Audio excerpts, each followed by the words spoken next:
Olá, pessoal, sejam bem-vindos a mais uma aula de ciências. Para quem não me conhece, sou a professora Girlaine Silva, uma mulher negra, usando tranças, uma camisa roxa e calça verde. Me conte uma coisa, você já parou para pensar em como os seres vivos surgiram no nosso planeta? Será que a vida surgiu aqui ou chegou após ser formada? Será que vem, de uma criação divina? Pois bem, é o que discutiremos na aula de hoje. Como surgiu a vida no nosso planeta? Bem, para a gente começar a refletir sobre isso, eu já adianto que não existe uma resposta exata para essa pergunta. O que vão existir são teorias, hipóteses que buscam explicar como os primeiros seres vivos surgiram no nosso planeta. Eu trouxe algumas e eu gostaria que vocês observassem, se vocês conhecem algumas dessas teorias, tá? Eu trouxe algumas das principais que a gente tem. Eu trouxe a teoria da abiogênese ou geração espontânea, biogênese, criacionismo, evolução química e panspermia. Na aula de hoje a gente vai falar sobre a maior parte dessas teorias, tá? Mas eu tô deixando aqui para vocês um QR Code para vocês que queiram saber um pouco mais sobre a panspermia, que é uma teoria, que acredita que a vida ela foi formada, através de seres ou elementos de outros planetas. Então, é só mirar o QR Code e salvar esse link para você assistir depois da nossa aula, porque hoje a gente vai estar falando sobre outras teorias, tudo bem? Para iniciar a nossa discussão, eu vou sugerir que você faça um experimento aí na sua casa. Dê uma olhada no que você vai precisar. A pergunta desse experimento é: será que a vida é capaz de surgir de um elemento não vivo? Para que você possa buscar respostas para esse experimento, a gente vai recriar um experimento muito famoso, que é o experimento de Red. Para isso, você vai precisar de uma banana ou um resto de alimento qualquer, 2 recipientes transparentes e uma tampa ou aquele paninho TNT para cobrir, tá? E o procedimento é: você vai distribuir esse pedaço de banana ou resto de alimento em cada um dos recipientes. Um você vai manter fechado e o outro você vai manter aberto e vai observar o que vai acontecer ao longo dos dias, E aí você pode se fazer algumas perguntas. O que você acha que vai acontecer com a banana em cada recipiente com o passar dos dias? Então, olha aqui para mim. Eu cheguei a fazer parte desse experimento, tá? Aqui a gente está mais ou menos com 3 dias de experimento e a gente já consegue ver que no potinho que está aberto, essa banana ela está um pouquinho mais deteriorada, Ela está um pouquinho mais estragada do que a banana que se encontra aqui no recipiente fechado, tá? E se a gente for pensar, gente, na nossa experiência com o resto de alimento, a gente vai observar o quê? Quando você deixa um alimento ali por muito tempo, que aparece ali larva, aparece mosca. Aí a pergunta que você vai se fazer é justamente essa: será que a banana virou larva? Será que a banana virou mosca? Ah, professora, tá de sacanagem, Será que você pergunta mesmo que se faça? Gente, mas a verdade é que a gente já teve teoria que acreditava que a vida era capaz de surgir ali de uma matéria inanimada. Dê uma olhada. Essa teoria é chamada de teoria da abiogênese ou geração espontânea, e ela considerava a formação espontânea de determinados seres vivos a partir da matéria inanimada. E nessa tirinha aí a gente tem alguns exemplos clássicos, como é o caso do bicho da goiaba, onde as pessoas acreditavam que a goiaba tinha se transformado em bicho, E o exemplo clássico aí também dos ratos. Então, as pessoas deixavam roupas no canto, surgiam ratos e elas acreditavam que aquelas roupas tinham se transformado em ratos. Gente, parece um absurdo, mas essa ideia foi defendida por grandes filósofos, incluindo Aristóteles, tudo bem? E o Red, ele foi um cientista, que ele era contrário a essa ideia. E aí ele fez um experimento muito similar ao que eu propus que vocês fizessem, mas ele fez com um pedaço de carne. Ele deixou um pedaço de carne exposto e outro não. E ele viu que a vida, as larvas que surgiam dali, eram provenientes do contato com moscas, E com isso ele provou que a vida somente se origina de outro ser pré-existente, o que vai caracterizar uma outra teoria, que é a teoria da biogênese, que também foi reforçada, né, por Pasteur anos mais tarde, né? E foi reforçada inclusive para micro-organismos. Ele mostrou que inclusive os micro-organismos também não surgiam do nada, né? Eles vinham aí através da contaminação com o ar. E é claro, gente, a ciência, ela sempre vai ter outras perguntas vão surgir, né? E aí, se eu já sei que a vida só aparece, só surge de um ser pré-existente, agora a curiosidade é outra. Como que surgiu o primeiro ser vivo, tudo bem? Bem, para explicar como surgiu o primeiro ser vivo, eu vou falar para vocês de duas teorias, tá? Duas teorias que buscam fazer essa explicação. O criacionismo e a teoria da evolução química. Observe essa imagem. Aqui a gente tem, né, vários seres vivos e o que parece ali ser uma divindade, né? Por quê? Porque o criacionismo, ele acredita nisso, numa criação por uma divindade, tá? Segundo essa teoria, todos os seres vivos surgiram na Terra de uma só vez por meio de criação divina, permanecendo imutáveis desde então. A gente está fazendo o papel aqui de refletir sobre essas teorias, tá? Então, para a gente refletir em cima da teoria do criacionismo, né? Por que a gente tem que estar se questionando sobre essa teoria? A gente vai fazer uma atividade, tá? Dê uma olhada no slide.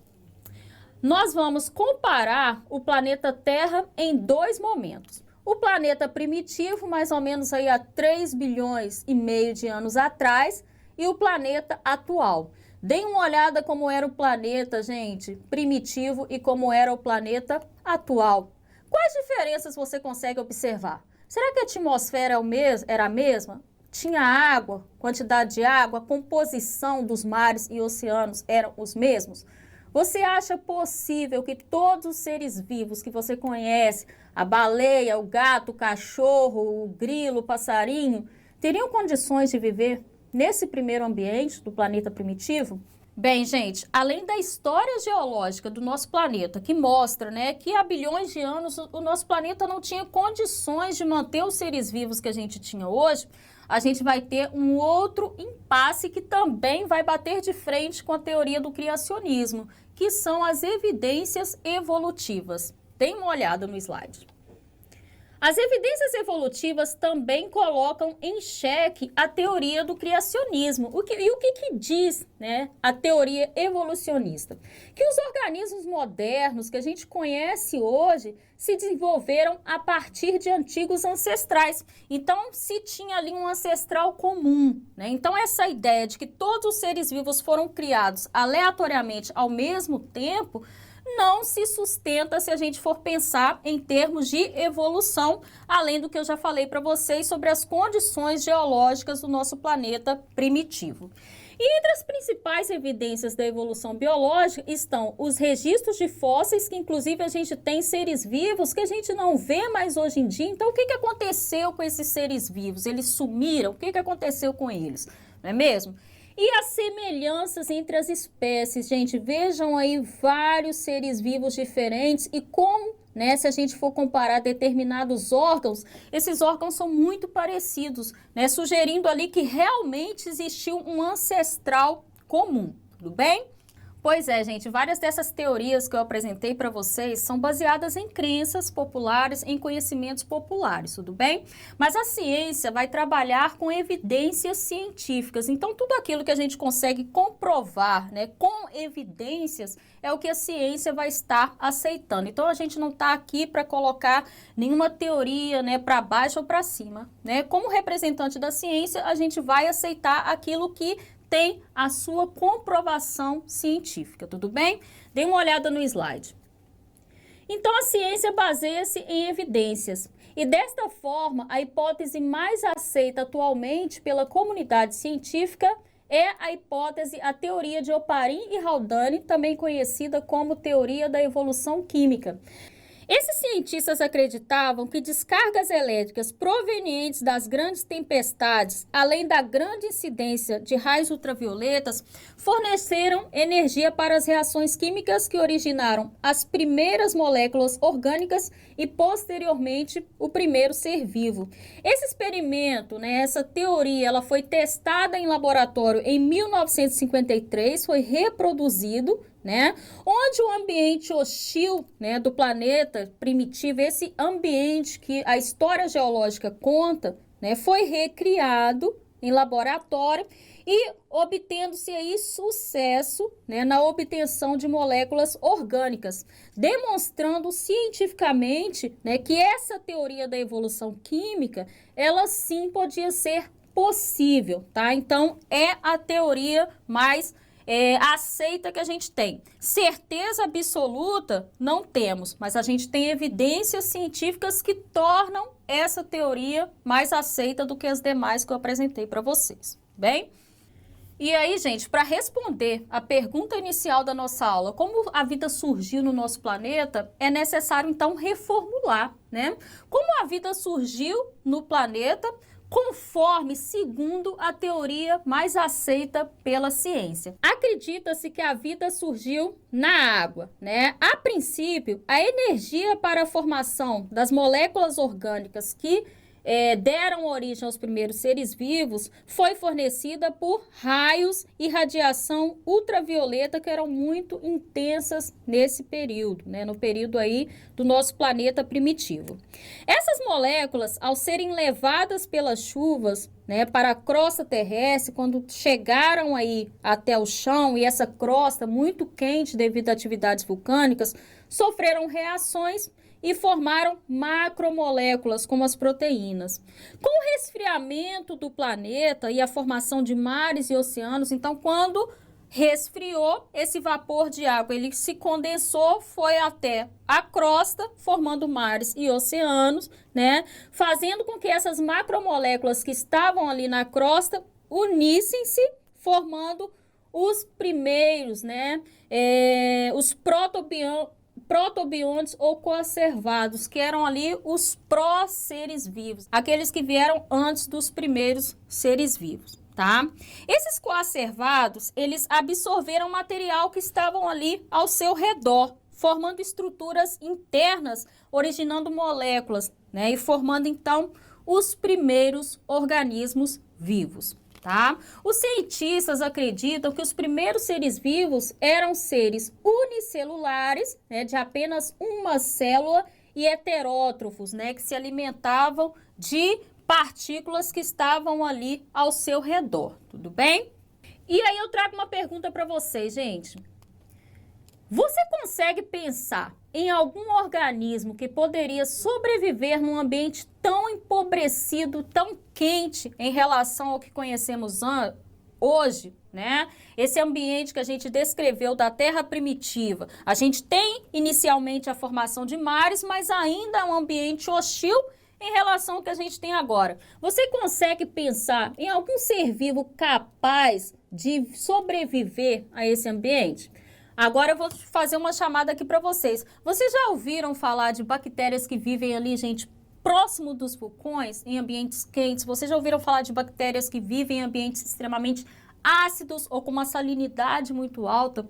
Pois é, esses seres vivos que a gente só pensa quando a gente pensa em doença, na verdade eles têm uma importância ecológica muito grande, E eles também têm um sucesso evolutivo devido a essa capacidade de sobreviver em ambientes hostis, Por isso que os cientistas acreditam que os primeiros seres vivos eram seres vivos muito simples, muito parecidos com os procariontes, com as bactérias que a gente tem aqui atualmente. Então, deem uma olhada. Esses seres vivos, muito provavelmente, eram procariontes, as bactérias ou algo muito parecido. E com o tempo, com o passar do tempo, mudanças evolutivas, mudanças foram aí, adaptações foram capazes, então, de estar levando à formação dos seres vivos mais complexos até a gente chegar nos seres vivos que a gente tem hoje em dia, beleza? Gente, é muita teoria, não é mesmo? Aí a gente tem que pensar, né, em que a gente acredita mais, naquilo que a gente tem comprovação, através de uma crença, né? E aí eu vou deixar uma dica para vocês revisitarem essas teorias e algumas outras. Eu vou deixar aí a dica de um jogo. Que tal jogar com a origem da vida? É só mirar no QR Code e estudar de uma maneira bem divertida, né? Jogando com todas essas informações que eu trouxe até vocês, tudo bem? Então é isso, gente. Eu espero que vocês tenham gostado da aula de hoje e ainda mais que tenha despertado aí um senso crítico de como a gente deve olhar para essas teorias e questioná-las sempre que possível. Afinal, é para isso que a gente faz ciência. Então, grande abraço e até a próxima!